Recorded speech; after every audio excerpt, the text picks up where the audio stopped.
Hello, everyone. We're so glad you're able to join us for another episode of the ResearchWorks podcast. Today's episode is pretty special. We are so excited to have the opportunity to line up calendars to speak with the one and only Dr. Peter Rosenbaum. Welcome, Peter. Welcome. Thank you. Thank you. And can you tell us what time are we talking to you over in your time zone there?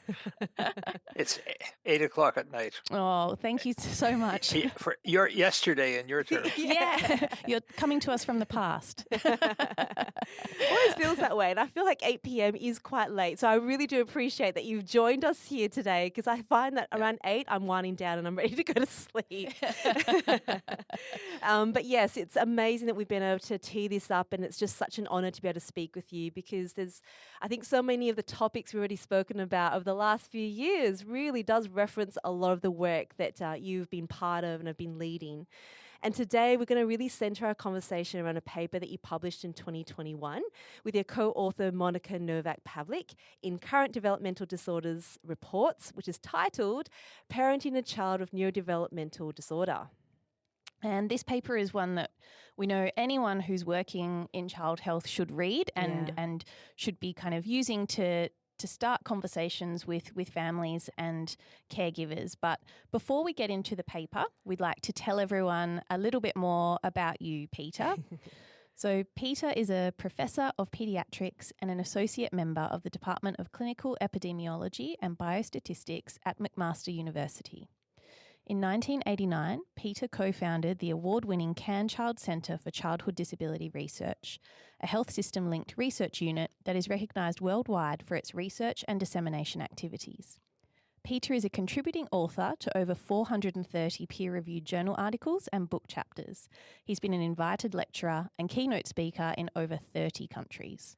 Yeah, that's pretty incredible, Peter. And I think that's the beauty of research, isn't it? We're just continually building on each other's work, and it's sharing that work to have an impact, not just where you are, but globally. I mean, clearly we're here in Australia talking about the impact, which is pretty cool.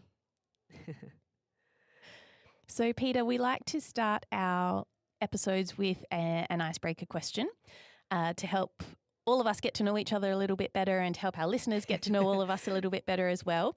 Today's a bit of a deep one, but I really love to hear both of your answers to this. So, Dana and Peter, how do you motivate yourself to take on difficult tasks? Oh, Ladies first. Oh, God. I was ready to handball that one to you. That's a deep one for sure. All right. Based on that chivalry, let's think about it. I would say one way I do motivate myself is by having a very clean environment. I'm one of those people that is really good at procrastination. Mm-hmm. So I can motivate myself to do something really difficult if I clean the space. Like my house will be beautiful, and then I'll sit there with this clean space and therefore clean brain of which to do some work. But on a more serious note, I've recently been taking on like my top 5 tasks that I want to try to accomplish in a day. Ooh. Because I find that as a researcher, you've got a lot of work to do, but it's not like you can fully accomplish something in a day. Like it's ongoing. So I find that just having a few tick boxes, so I like to write it out with a little box there so I can tick it away as I'm going along. So it makes me feel like I'm chipping away at this big task. Yeah. That's me. Peter, what about you? I guess I'd have to think about what I mean by a difficult task. If it's an easy task, then it's obviously something you can knock off pretty quickly. I think the difficult tasks are much more interesting because they require us to think and to see whether we can relate what we think we know already to what the issues are. Yeah. So for me, these are usually intellectually challenging issues, which I'm happy to wrestle with. I also, in thinking about what Dana said about writing, I've come to realize that you can draft some ideas leave them and come back to them, whether it's in an hour or a day. Yeah. And it's amazing how much marination has gone on in your brain in the meantime. So things become less difficult with time, I guess. Yeah. No, that's a really good point. Yeah. Especially when you're writing something, and sometimes you've got to get something down, don't you? And and start to allow the process to happen. Yeah. And allow clarity to form from there. Yeah. And one of my rules is never ever write sentences. Write bullet points. Yes. Because a sentence requires thoughtful construction. Sure. You know, what's the noun, what's the verb, what are the adjectives, and so on. Yes. Whereas bullet points are the key ideas. And it's amazing. In fact, if we're going to talk about the F words a little bit, the F words paper was written in a day or less than a day because we had a talk that had all the bullet points. And by converting the PowerPoint text into a Word file, the paper was there. It just needed to be crafted into sentences. Wow. That's incredible. Yeah, I love really that. like that. I really like that, Peter. Ash, what about you? Where does this come from? So the way, well, my answer's just changed. I now make sure I have a podcast recording with Peter Rosenbaum and Dana Poole to help motivate me to take on difficult tasks. But I feel like I've got lots of handy hints now. I'm taking mental notes furiously. No, I like to, and maybe it relates to how you started with your answer, Peter, but what motivates me is thinking about why. Why am I taking on, this task is difficult, but why am I taking it on? And what is the motivation for doing it? And often, that helps sometimes with the clarity around why, and then it's a matter of the process of actually getting the job done. So like you, I like to make lists, or just, set a goal for that day or that block of time I've got to work on something and break it down into manageable, achievable bites, I guess. Yes. No, that's really good. I think it's also important to think about what makes us think that that's a difficult task. Yeah. What might be difficult for me wouldn't be for you, and vice versa. So, what is it that's making it difficult? What making me perceive that it's difficult? Yes, that is such a good point. Definitely, that is such a good point. Because I don't think I've ever really thought about what's difficult and what's a simple task. Simple, sometimes you can just, like you said, you can just knock it off. But difficult task is usually deep thinking, isn't it? Yeah. It's, a project and what the outcome might mean. And for me, I think it depends on the day as well. Something that I might find really difficult one day, I might revisit, when I've had a little bit more sleep or, a bit more time to clarify things, and it becomes a less difficult task. No, that's good. Well, this paper we're about to talk about is all about thinking, and I love this paper, and I know that all of our listeners are going to love this as well. So let me give you a bit of a rundown about what this paper is. So traditional thinking and focus in childhood disability have been on the child with the impairment to make the right diagnosis and find the right treatments. The expectation here is that the intervention should fix the problems, which has led to the process of professionals conducting the investigation and management, with parents expected to comply with the professional's recommendations. There is certainly much less attention that's being paid to parents' perspectives and their well-being. So with the ICF and the F words for child development, we recognise now the family as the unity of interest and the parents' voices as essential elements to all aspects of management. There's some important implications of these developments on structure, processes and content of services for children with neurodevelopmental disorders, their families and the services designed to support them. Thank you, Dana. Welcome. All right. I'm very excited to get stuck into this conversation with you, Peter. And I feel like we had a little bit of a taster when you alluded to the paper on the F words just now. But I've also been to a few of your talks where I've heard a lot about the origins of the F words, of childhood development. So can you share with our listeners the story of how the F words came about? We at CanChild had, in a way, an inside track on the ICF, which very briefly was an upgrade of the 1980 effort by the World Health Organization to think about disability. The 1980 version never worked particularly well, but in the late 90s, a lot of work was done internationally, including now with the voices of people with disabilities. And one of my colleagues, Deb Stewart, was part of the Canadian WHO beta testing group. And so we were hearing about these ideas and getting very excited about this integrated biological, psychological, social, biopsychosocial framework. And so very quickly, when it was published in 2001, we started to use it, to teach it, to talk about it. And I think that what it did was it reminded us actively, by virtue of the structure of the framework, that there was more to the story than the body structure and function.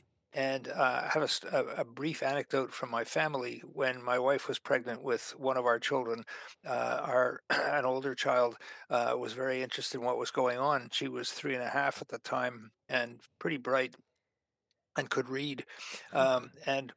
So when she asked about what was going on, we showed her the book, which every parent should have and does have, and explained the second half of the story, and left the book on her dresser. And the next morning we came in and she was reading, and she said, "Mom, there's a whole other part of this book."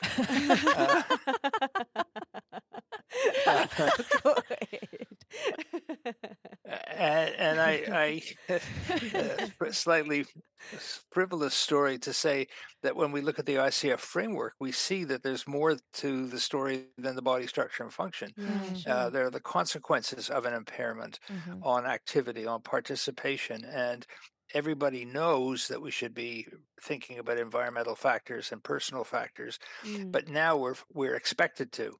Yeah. And it's not enough to say, "Oh yeah, everybody knows that." We now have to say, "Well, look at this interconnected set of ideas." And very gradually, we started throwing around words that would bring the ICF to life. And in 2011, I was asked to give a talk in the UK to a children's treatment center with parents and service providers. And we thought, just for fun, Jan Willem Horter, my colleague, and I, that we should try to see if we could capture these ideas. And that's how this started. Wow. And it started as a talk. And as I said before, once we had the talk and the text, Jan Willem said we should write this up. And boom, it just got written up and published in a week. Wow.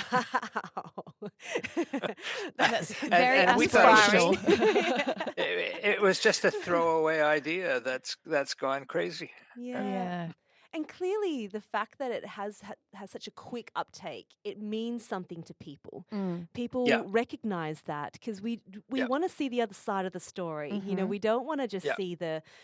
You know, we have the ICF and the arrows point to each other. They have the bidirectional arrows, and that was a good attempt to make us think about the whole picture. But there was just more to it, and I think that's why people love using this framework.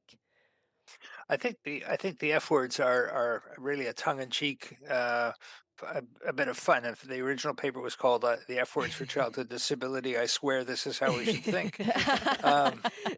Shameless pun, but I think the F words bring the ICF framework to life. It does, Body structure and function, activity, participation, they're important words, but for a lot of families, they don't have as much meaning as fitness and function and functioning and fun and so on. It's really made that concept accessible and palatable for everyone. It really has. We had a holiday special that was released just over a month ago with the young Emily Pryor, and you know, she's an intelligent, wonderful young lady with cerebral palsy, and she basically talked to us about her whole perspective using the F words as the framework.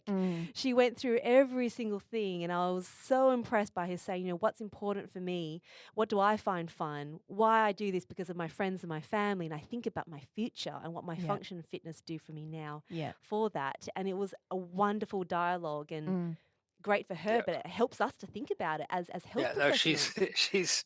She's a very articulate spokesperson for these ideas, and certainly for people who have apparent impairments. Yeah, yeah. It's really, really incredible. So no, thank you for talking through those just the origins of the F words. And I wish I could write a paper in a day, and that's my goal. I think I've got 2 goals from this: be able to write a paper in a day and make sure there's as many puns as possible in the titles of your papers.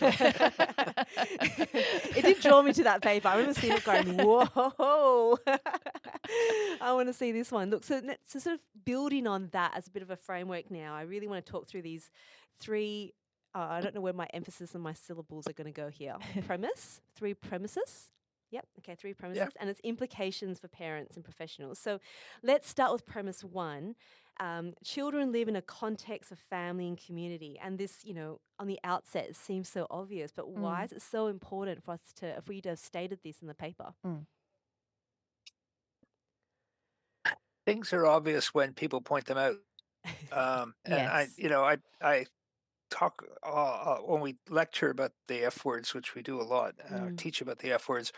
I make the point that I always use the word we, because I'm not pointing my finger at you and telling you you should smarten up.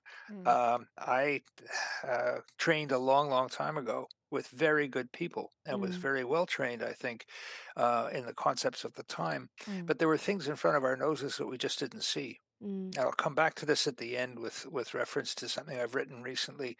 The biomedical, the tyranny, and I will say that rudely, the tyranny of the biomedical thinking about childhood disability has, I think, constrained our ability to see beyond the child. We're so busy making the diagnosis with the assumption that the right diagnosis will lead to the right treatment. And we talk about this a little bit in the paper. And that's really important in acute care situations with a sudden chest pain or sudden difficulty with breathing or sudden abdominal pain, where there may literally be life-saving treatments based upon the right diagnosis. But when we import that into our field of developmental difference and a developmental impairment, basically all bets are off. And it is very rare. There are examples, but it is rare in our field that a specific diagnosis leads to a specific treatment. And I hope to irritate a lot of people by saying this. Almost nothing that we do in our interventions is condition specific. When there's a lot of specialness about certain conditions, and I won't be rude about that, but the interventions that we offer around autism are not about autism as such. They're about behavior or communication or social functioning. And those are not specific to people with autism. They are about the functional issues. So as we began to see that there was another part of the story, especially with the ICF framework, we saw environment, and we, in our words, and our F word family, and recognize that every child we ever see comes with a family around them. And a related concept is this: if I have back pain and I go to see my physician, my presenting complaint is back pain and its functional consequences. If I'm a parent with a child who isn't walking or talking or isn't behaving easily, the presenting complaint is my child, which is a different individual. But the child isn't there saying, "Help me because I don't talk good."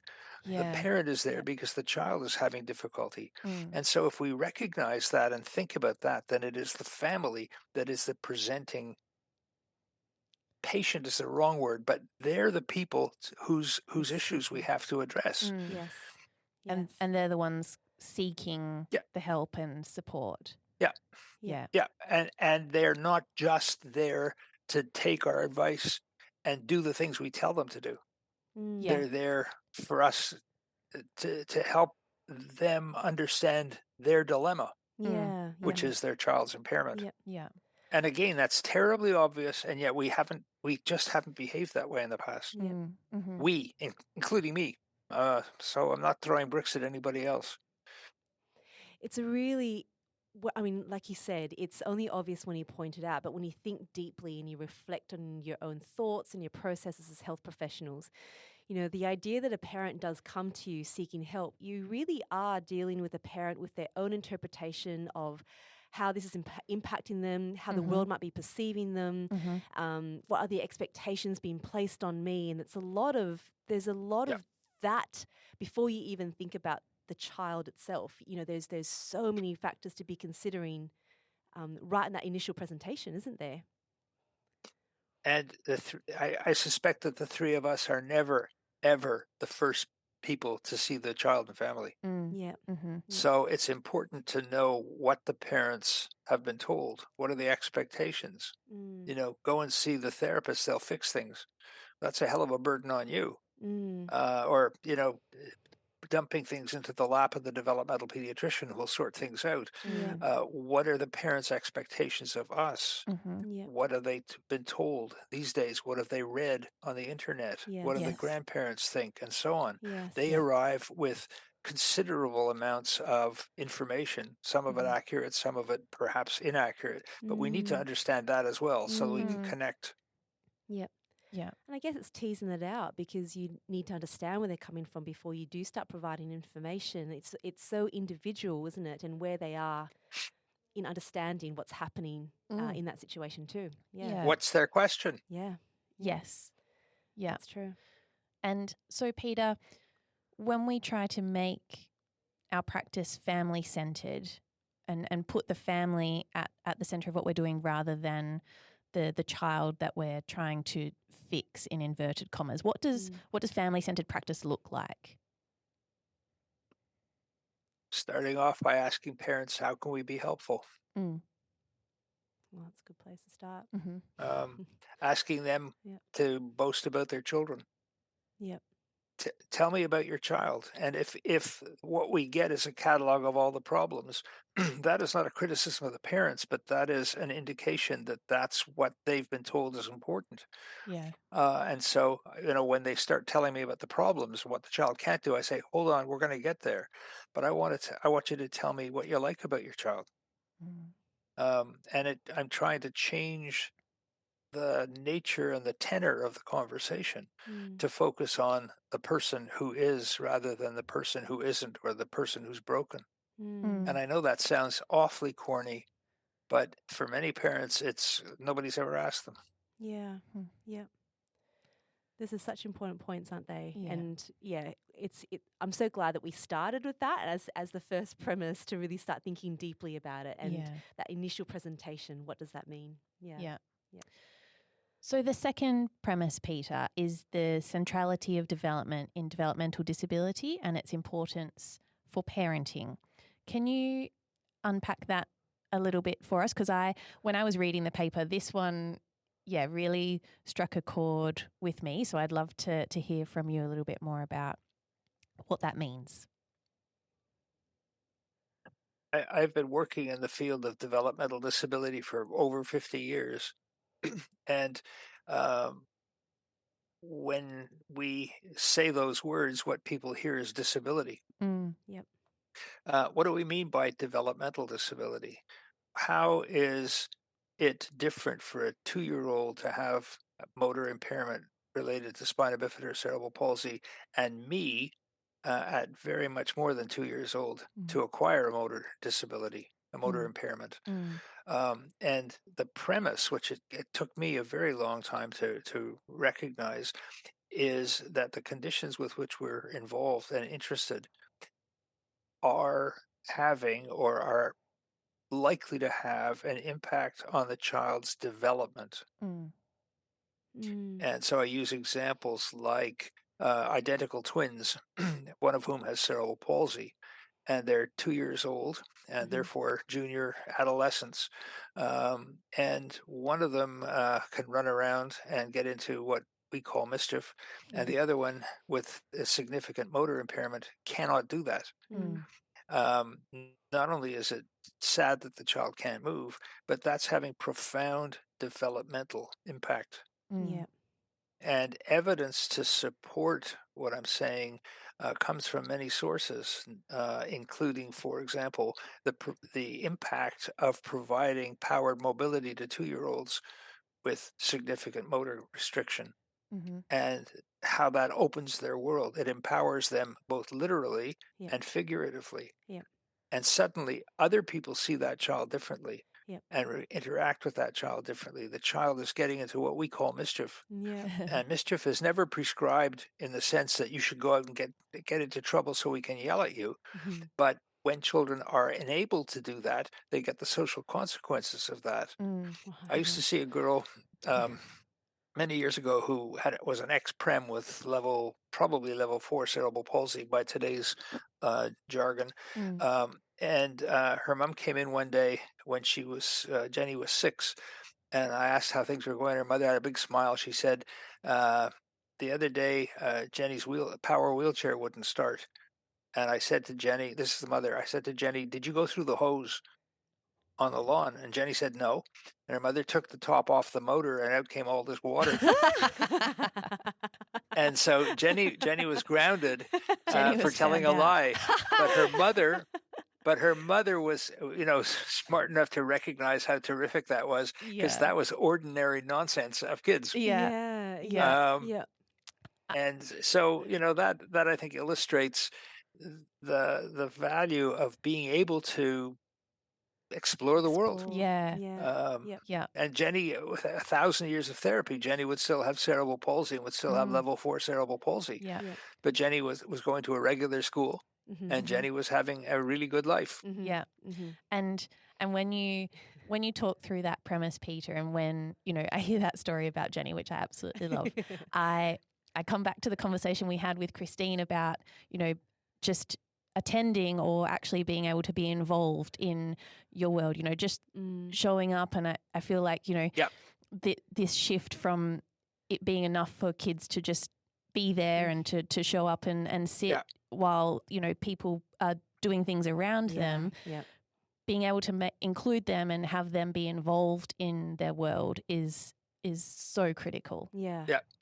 As active agents. That's right. Yeah. And in whatever way they do it. That's right. Yeah.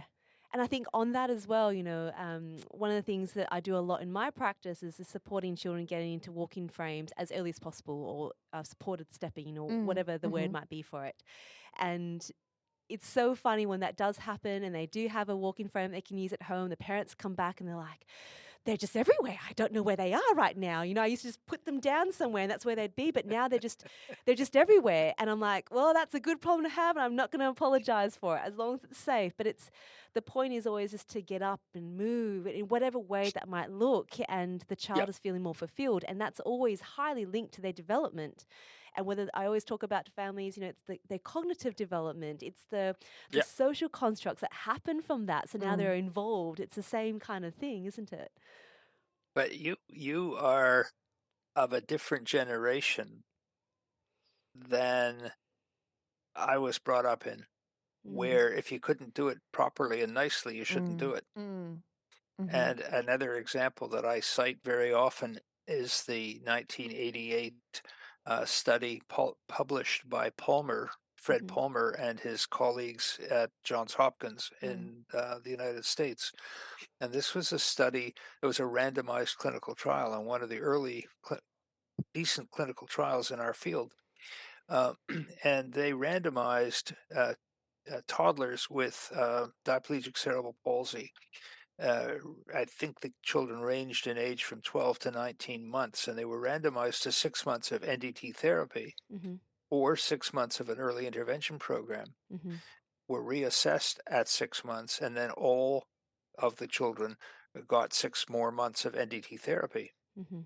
And I know from knowing these folks who are good folks and knowing the philosophy, they expected that the NDT therapy would be much better. The kids getting NDT therapy would be much better than functioning than the kids in the early intervention program. It was the opposite. At 6 months and at 12 months, the children who were, and these are my words, allowed to get on with it, pulling to standing with their ugly crouched gait, getting around on, however they were getting around, they were learning. And the punchline of the story, and I wrote an editorial about this some years ago. I think the punchline at the time was nobody said, "What the hell's going on here?" we should be doing more early intervention. Yeah. There was disappointment about the fact that the NDT treatment hadn't done a better job Right. because the belief was so strong, not just in NDT, but in all our biomedical interventions. Yes. And I often characterize this as a tension Yes. between an approach to the biomedical problem Yep. and a focus on development. And I will take development 100 times out of 100 over making the biomedical part better. Yep. Yeah. And trying to, I suppose, fix things before children are allowed to get on with it. You know, it's like, once they can do this, then they're allowed These are the to steps you need to take. Once you can walk, once your motor skills are better, you'll pick up your bed and walk. Well, there's good evidence that does not happen. We can change impairments. Virginia Wright's PhD thesis showed this beautifully. Very big changes in range of motion and Ashworth scales after Botox, but no measurable change in activity or participation. As you describe that, I think of, how you said it's that sort of different generation. I feel like I sort of straddled that because how I was trained. So I've been a physiotherapist now for nearly 20 years. And when I was first trained in neuro, I'll just say neuro generally, was you write out the activity limitations and what are the contributing impairments that are contributing to that. And therefore you fix all the impairments first. So you can't stand, so let's work on range of motion, strength, whatever it might be. And you sort of really look at that, and then you can look at the activity. And then I was NDT trained, again, by amazing people that had, beautiful hearts, best intentions, and I learned a lot from them. But I remember sort of the thought of going, all right, these are tone influencing patterns, and how do I reduce tone in their upper limb? And I remember thinking, wow, this is what real physios do. You sit there and you're touching the child, you're externally rotating the arm, and look at how beautiful they are. And I'm like, oh wow, that's amazing. Your hands go off and the child just flops down, and you kind of go, well, how are they actually going to function in real life with me attached to them every single day so that they look the way that we expect them to look and therefore function, but all we're doing is holding them back. And it was really mind-boggling for me, actually. I felt like a lot of things shattered as I sort of started to really understand what was happening, I guess. And we've always had good intentions. I never, ever have attributed bad motives to the people who have put these ideas forward and tested them. I think the problem has been a belief that went way beyond the evidence and difficulty with accepting the evidence that this wasn't doing what we wanted it to do. I still think we're still there for some of the interventions, aren't we? Because things gain momentum before the evidence kind of catches up with them, and they're already so far down the path that the evidence is almost scrambling to keep up and often doesn't. And I think social media is part of that, because information is so readily available. We've spoken about this quite a few times because everyone's seeking information. So they have this information seeking phase, and they go online, they see these things, and they go, look, the head control is so much better if you do these things. And it's a matter of then, like you said, going back to the first premise, it's kind of like, why has that family brought that child to you? Let's understand what it is that they're seeing, what they're expecting, I think, as well. There's a lot in that one, which I think leads really nicely to the next premise, which is premise 3, new thinking about disability and new frameworks. This, you speak a fair bit about, rehabilitation and how this relates to child health versus adult healthcare. Can you talk us through a bit more about this? Because I'm really interested in this one. Well, in the same way that we have traditionally, with good intentions, imported diagnosis to treatment paradigms from acute care, we've also imported rehabilitation paradigms, which are extremely important in adults, to our field. And in adults, we have when people acquire an impairment, we have an idea, and they have an idea and a clear account of what they could do before they acquired their impairment. Sure. They also, assuming they have cognitive ability, can tell us what's important to them. So for me, being able to talk is particularly important. Being able to walk is nice. Yeah. And being able to feed myself is nice. But, I would want to work on, after a stroke, I would want to work on communication as a particularly important aspect of my life. Yeah. Um, and so we have if you like, a baseline or a target against which to measure progress. And I can tell you whether I'm satisfied with my progress in the course of my therapy. We don't have that with children. So our default has been normal development. Yep. And I think we say in the paper, and I say regularly, that normal is a dumb idea which we should get rid of. Yep. But if we think only about how nicely you hold your pen, and I probably offends OTs when I say this, it doesn't matter a damn how you hold your pen. But how much pencil therapy has there been over the years? So the children will hold their pencil or their pen nicely with a tripod grasp. Who gives a damn? You can hold your pen like this. Try it. Hold your pen in funny ways. You're still going to write the same way. Yeah. But we have had this tyranny of normal, that this is the normal way to do things, and that's what we must strive for. Instead of, I will say, tolerating, I would say more importantly, encouraging adaptation. If you can do it this way, that's great. Yeah. The best example from ordinary life is that about 15% of the population are left-handed. And for a very long time in the Western world, I don't know what's going on in other parts of the world, being left-handed, you were forced to change. Yeah. Yep. Now, that's incredibly stupid. Yep.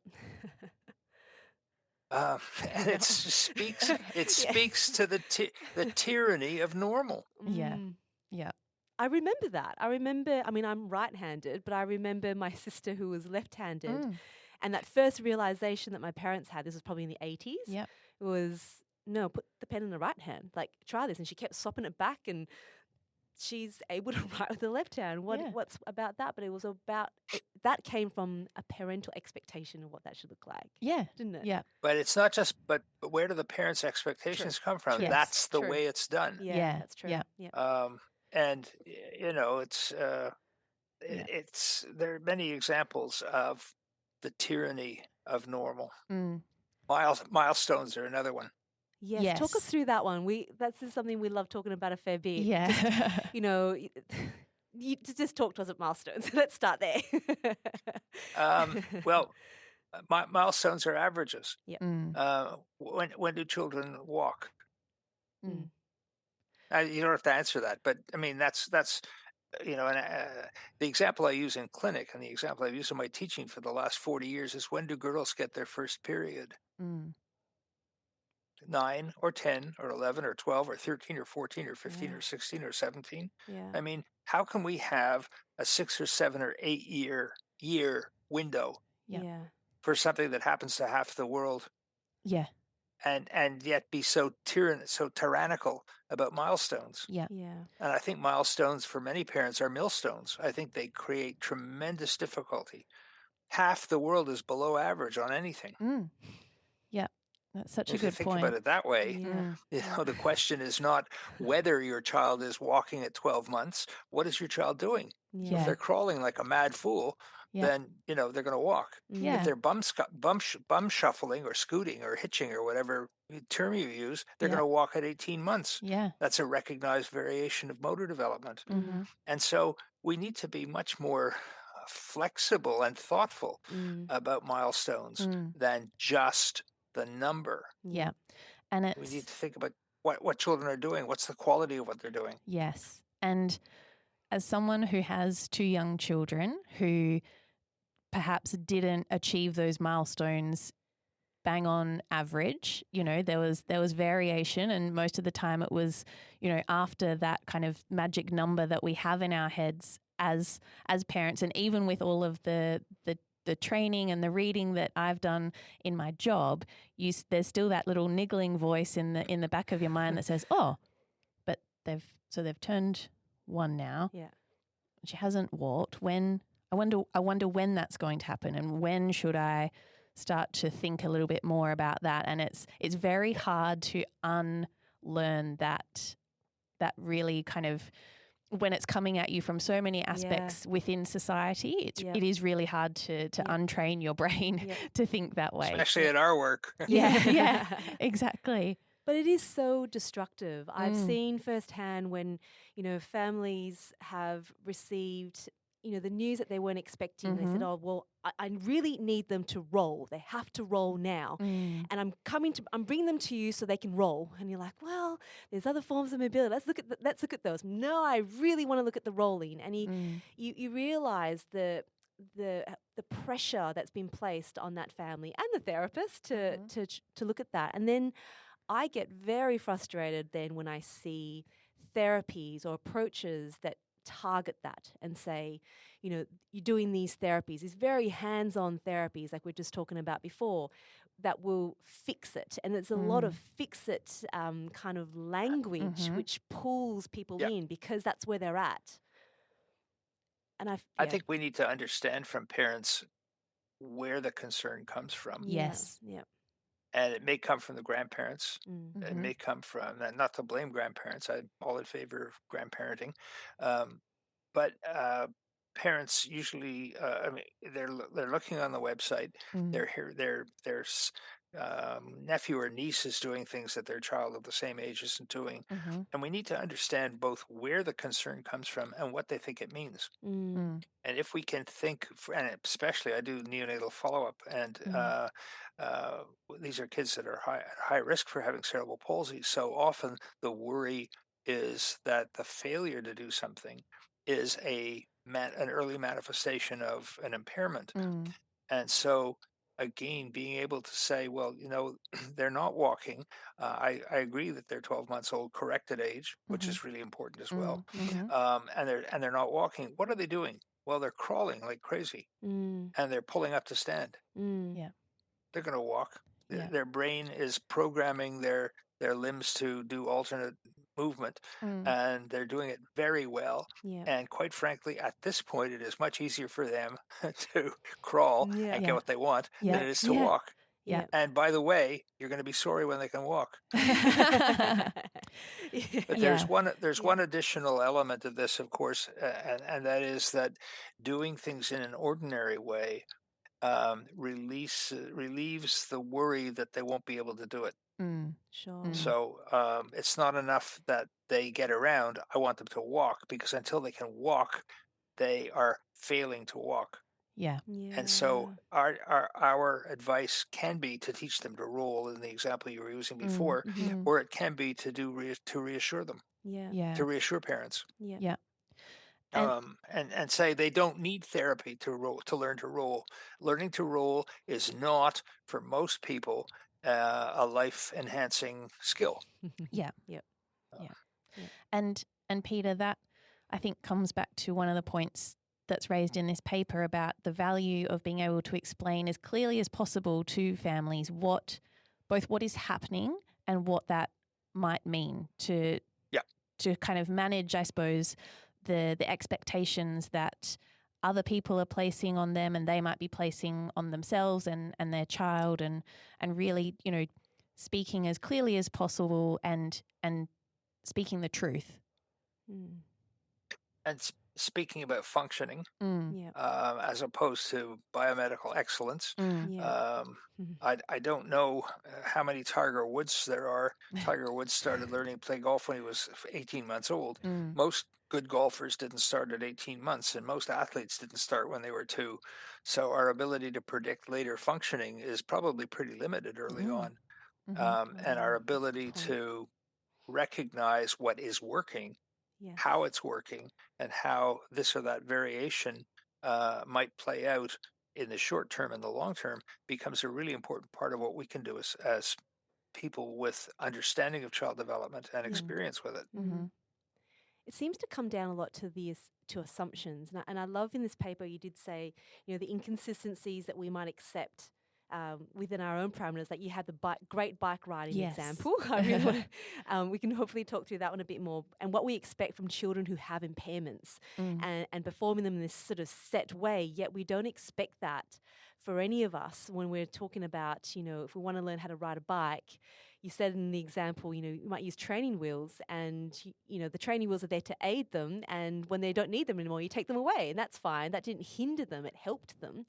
And how this relates to children with cerebral palsy, for example, who might want to use a walker. Can you just talk us through a little bit more about those concepts? I've had lots of fun with this one. I bet you did. First of all, I tell parents that all of us who are able-bodied probably at some point couldn't walk very well and probably held on to the furniture. And we're toddlers, and toddling is in the sense of being like a penguin is a typical part of early development. So we need to recognize that we once were like that.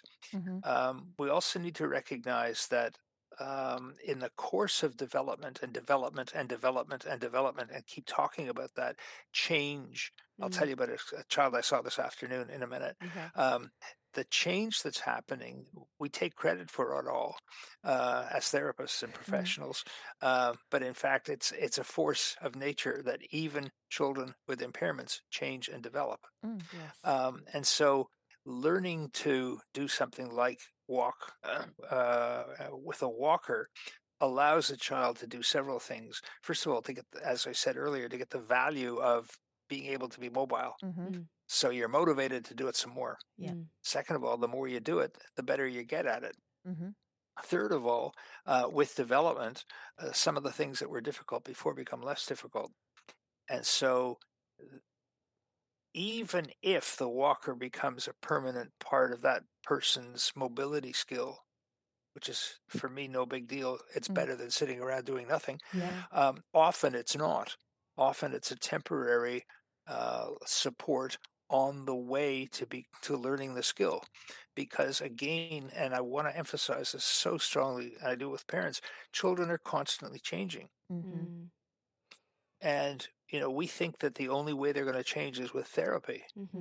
But in fact, they're going to change anyway. The child I saw this afternoon was recognized at birth to have many impairments, and was found this week to have some very rare genetic syndrome, which basically puts a name to what she has. And the parents were very upset with this, although they were already, of course, aware that she was developmentally challenged. They were concerned because the sense was from the reading what they did on the internet that this was going to just really limit the child. And I asked them to tell me about whether she was changing.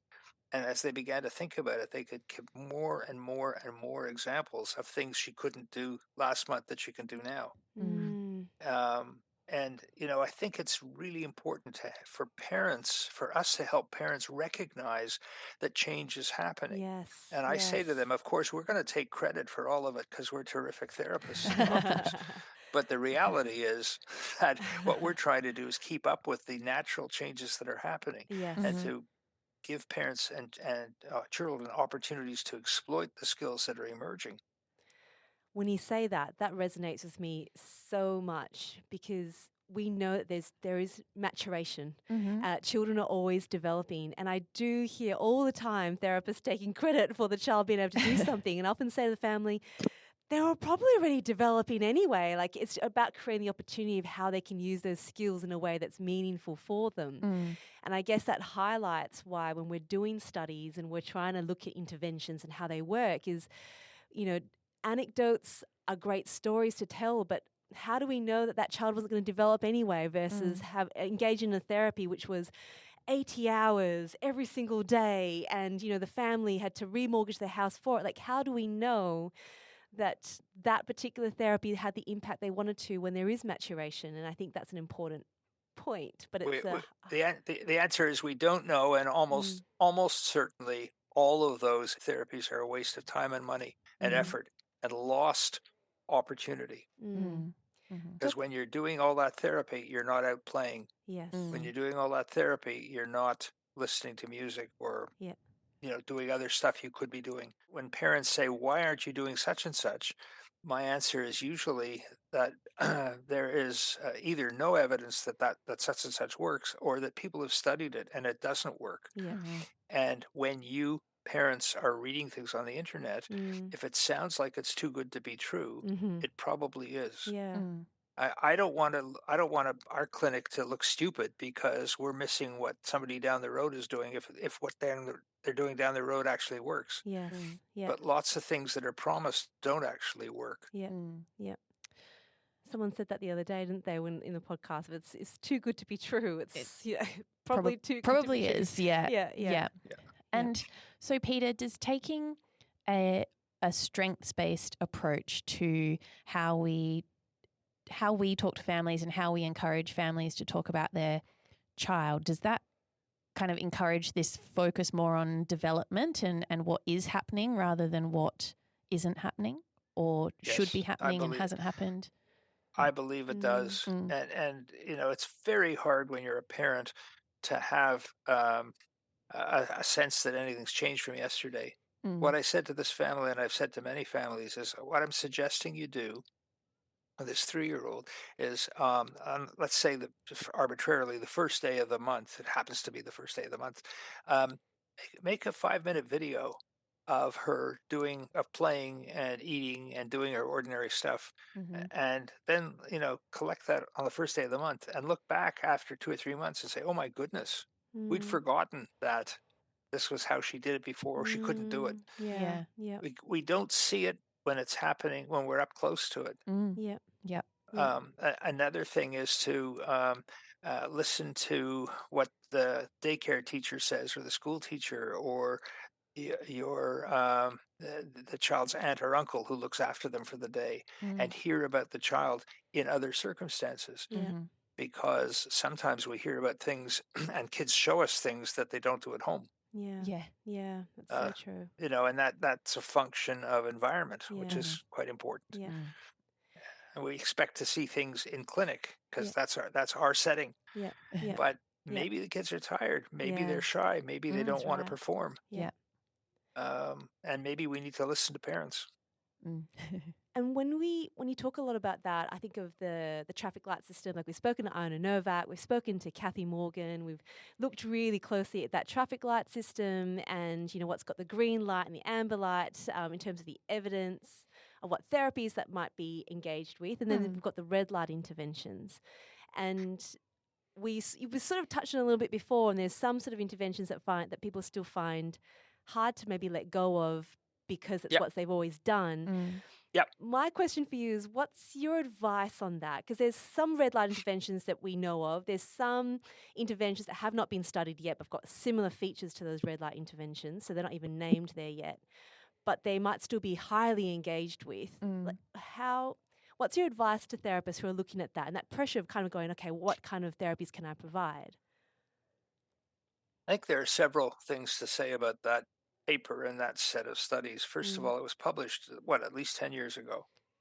The first one was, yes. Yep.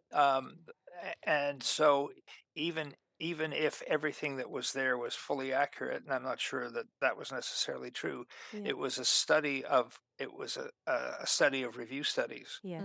So that was a summation of the evidence at the time. Yes. And 10 years later, you probably have to do that whole piece of work again. Yes. Because things may have changed. Yeah. The second thing is, what do we mean by work? Does such and such work? Again, what's the question? And what you mean and what I mean, what the parent mean, may be different. True. And so we need to be clear that does botulinum toxin work in cerebral palsy? Well, what do you want it to do?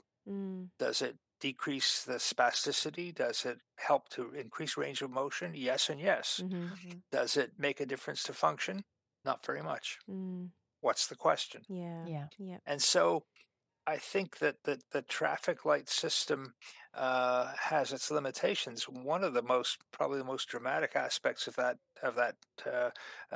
paper was they're far more red than yellow or green. Mm. In other words, we have lots more evidence about what doesn't work than what does work. Yeah. Mm. But I think we've been asking the wrong questions. Yeah. Mm. You What? know, at the end of the day, all the children that are in all those studies still have cerebral palsy. Yeah. Yes. And stem cells ain't going to fix that. Yes. That's Mm. true. So So what are we trying to what do we do? accomplish? Yeah, that's Yeah. right. Yeah. Yeah. Yeah. And Mm. that probably leads us into, and I feel like this has been an incredible conversation, and I've learned a lot from talking to you, Peter, but I would also encourage anyone who's listened to this to go back and read this paper in more detail as well, because it does delve into a lot of these things that we've covered Yeah. in more detail, and is just a nice place to kind of reflect on these conversations, I think, as well. But I wanted to ask you where to from here. So, from this paper, is there, what are the next directions for your work and, for the research world in childhood disability more broadly? I'd love to hear your thoughts on that. Mm.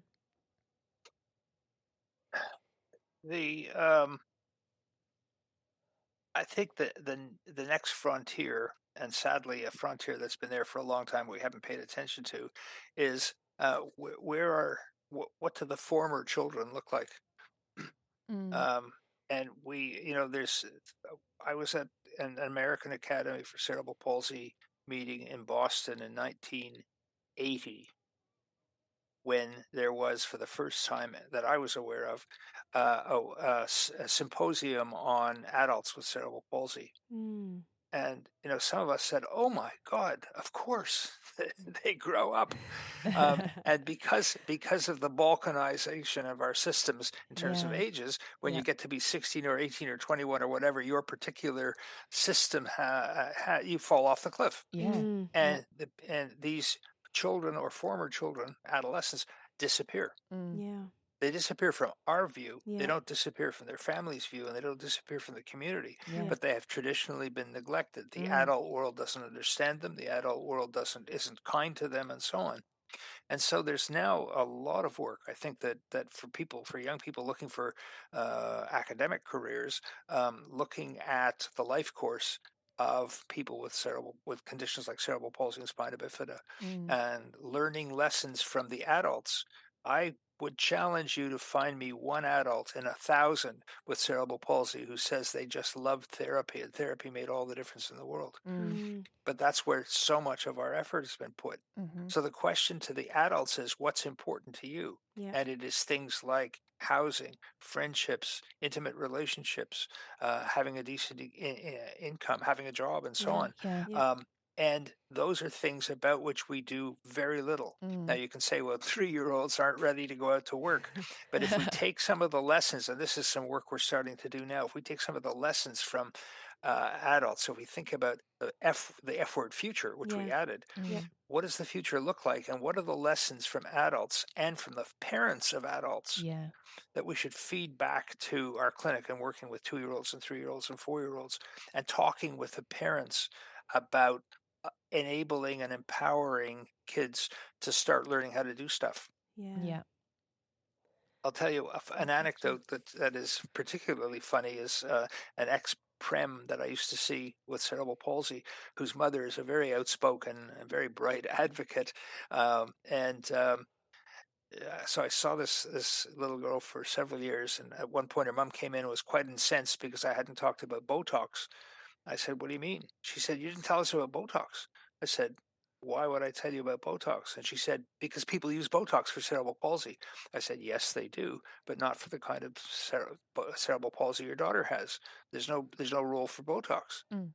But she didn't know that, and I didn't blame her for knowing that. But I never thought to say, we're not going to talk about Botox. Yeah. But the story Yeah. that she wrote a couple of years ago, she sent me an email, and she said, "You're going to really love this story." Her daughter had was developing, and daughter's pretty bright, was developing awareness of how to deal with her toilet needs. And one day went into the bathroom, sat on the toilet, did a fairly substantial business, and then tried to clean herself. and made one hell of a mess apparently. And she called her mother. Her mother came in and was just apoplectic and was about to yell at her daughter. And she said in her message, "Then you popped into my head and said it's not it's function that matters." And so she said she settled down and said to her daughter, "This is terrific. Now let's work on cleaning yourself." Yeah.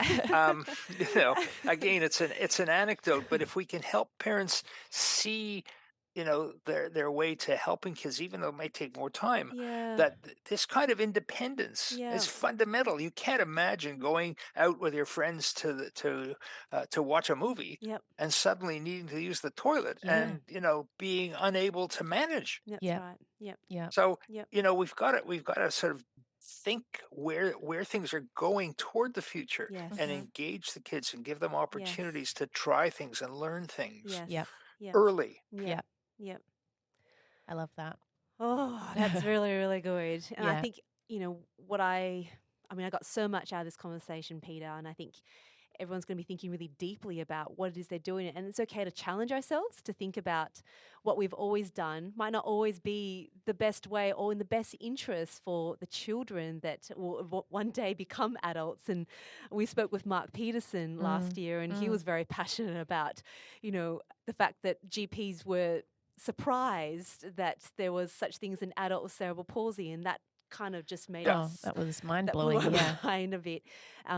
But it's always about that. It's always about independence. And my big take home from this is it doesn't have to be done perfectly or the way that we expect it. Because I certainly don't do things the same way that everyone else does. No, and that's okay. Yeah. So why should we expect that from our kids as well? My pen grip is atrocious. Let me leave you with an anecdote, at least with an advertisement for which I get absolutely no reward. A couple of years ago, a year and a half ago, I did a presentation at my wife's book club, invited presentation, and I had people read My Left Foot. Now, My Left Foot is an autobiography. It's made into a very fine film. Mm-hmm. I recommend people find the book by Christy Brown, or at least look at the movie, which I think won Daniel Day-Lewis an Oscar as the young man with cerebral palsy. Yes. And the story briefly is that Christy Brown was born in 1932. The 10th or 11th of 20-odd children in a poor Irish family in Dublin, and had cerebral palsy. And his mother recognized that there were a lot of sparks there, even though he had significant functional limitations. The punchlines include the fact that at age 22, in 1954, he wrote and published a book called My Left Foot about his growing up and being able to basically to use only his left foot, with which he learned to write and eventually to type. Wow. He became a very good author, and I recommend people read his work. He was compared favorably to James Joyce. Wow. He also is a very good artist. And so I wrote a paper about this sort of lessons from Christy Brown, and all the F words were there. Wow. That's amazing. He had family that supported him. He had fun. He was functional in his own ways. And there's a very interesting set of anecdotes from his visit to a very well-known therapist who basically told him that as long as he used his left foot, he'd never be cured, he'd never walk, and he'd never talk. He didn't listen. So, my point is that these ideas, that's where we started the conversation. These issues have been there in front of our noses. But we weren't ready to see them. And things only become obvious when you say them out loud. Point. When they're obvious. That's really cool. So much food for thought, Peter. Thank you so much for everything you've shared with us today. And I feel very privileged that we got to have this conversation with you. So thank you. Very, very generous. Thank you. Thank you so much. And to all our listeners, remember, if you want links to the paper itself, please head to our website, researchworks.net. And there's a CPD form there that you can fill out as well if you want to keep this as part of a record of your PD requirements. But for now, we say thank you once again. Thank you, Peter. And thanks for staying up late. I know it's getting close to probably 9 o'clock there. So thank you. Thanks very much for allowing me to spout off. Loved it. Oh, no. Loved every moment of it. Yep. We so appreciate your time. And to everyone Thank else, you. to all of our listeners, we'll talk to you all again next time. Bye. Bye. Bye-bye.